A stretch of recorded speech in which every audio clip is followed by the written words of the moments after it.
Hi everyone, my name is Emily. I am a yoga instructor at Performance Power Yoga, where I teach 60-minute hot power yoga classes. And I also teach at Updawg-Yoga. I teach a beginner series that's only 30 minutes long. And it is available on Zoom. So you can sign up, get your Zoom link, and take class with me and the rest of the lovely people that are in the beginner series. Today for this video, I wanted to show you how I plan my beginner series yoga classes. So if you are a beginner to yoga, keep watching to learn some different parts of yoga class. And if you're new to yoga, this is just a great overview of what a yoga class is.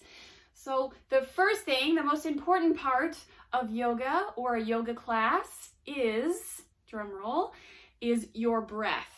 The number one most important part is your breath. So when you start a yoga class, you'll either begin lying down, you'll begin seated like I am now, or you'll stand up. But in that position, you will be breathing for at least 1 to maybe even 5 minutes. You'll practice long, deep breathing. If you're not practicing long, deep breathing, you might practice something else called Ujjayi breathing, or there's so many other types of breathing. You'll do some kind of breathing, and I have a blog post if you want to learn more about that. You can check it out. So the most important part is your breath. You'll find a position, comfortable position, to either sit, stand, or lie down in, and you'll become aware of your breath.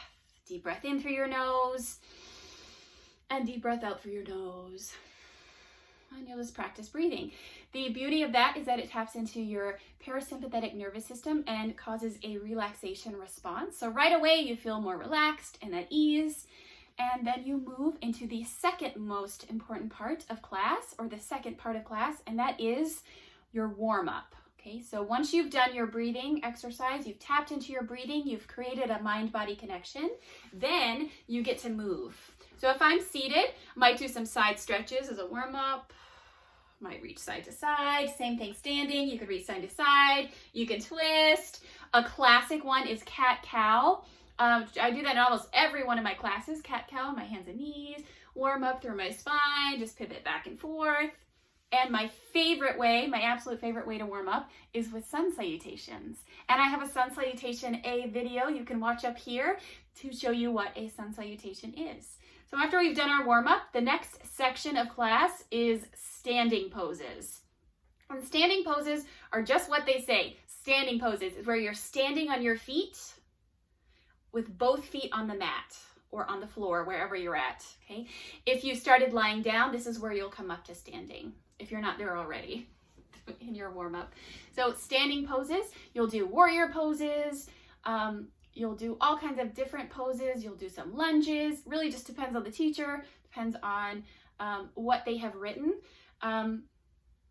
And I think that the standing poses is one of the harder sections to sequence as a teacher, because you're not just doing one standing poses, you're doing several standing poses. So you have to think of the first standing pose, and then you have to have a pose that comes after it, and then you've got a pose that comes after it, and a pose that comes after it, okay? So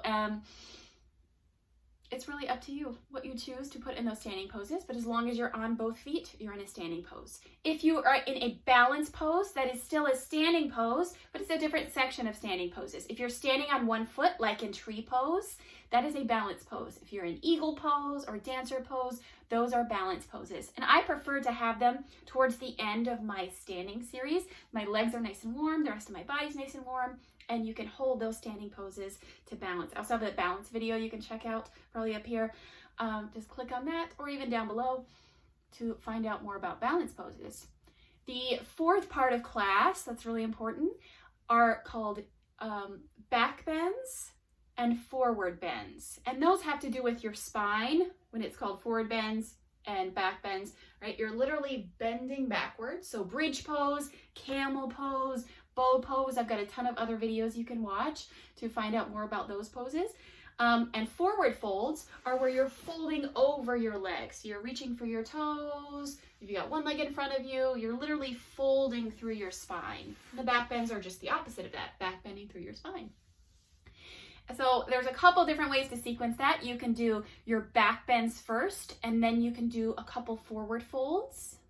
Or you can do your forward folds first, and then do your back bends. Or the last way to do it is to practice a back bend and then a forward fold, and then a back bend, and then another forward fold. And those are called pose, counter pose, pose, counter pose. That just gets the spine moving in opposite directions. Okay. The last part of yoga class, I like to call the surrender series, because this is where we start to really relax and let go. Even of everything you just learned in yoga class, you start to let that go and prepare your body for a final relaxation or final meditation, whatever it is you choose to do. In my classes, I always do the pose called Savasana or corpse pose. And that's where we just lie down for about 5 minutes and close our eyes and return to our natural breath, right? It's where we absorb the practice, let go, and relax. And you may choose to come up after that and do a seated meditation, or you can just close with your closing prayer or your closing namaste and move on with your day. So that's how I practice and plan my beginner series classes. If you have any questions, please contact me. I also have a free PDF, a little mini book about how to create your own yoga class. You can sign up with your email and download it right away. It goes to my e-course on how to create your own yoga class, so you can learn more tips on yoga sequencing. Every week you'll get an update from me about yoga classes and yoga tips just like this. So why not? It's free. I will see you guys later. Thank you so much for joining me. I'll see you in class. Bye.